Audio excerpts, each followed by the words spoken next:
咱也会当提早发现，就会当提早治疗，唔通让失智症困扰着咱的生活。台湾到去年12月底呢，这失智症患者已经有32万人咯。为着要让大家对失智症有正确理解，避免因为误解所耽误着治疗时间，台湾失智症协会办一个记忆的挂号批特典，对今仔开始要点亮一礼拜。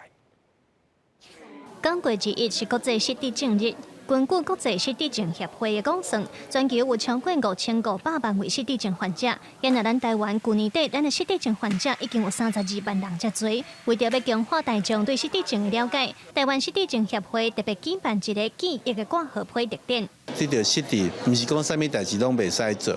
失智症有一寡镜头歹处理，所以需要家属做伙来互相来帮忙，然后互这个失智者会当互得到一较好的陪伴，加这个帮助。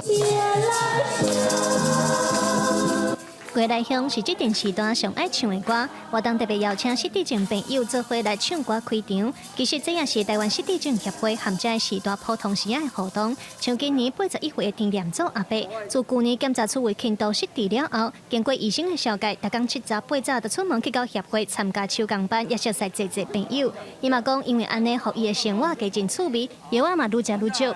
以前吃一颗，现在吃半颗就 OK 了，这就是最明显的嘛。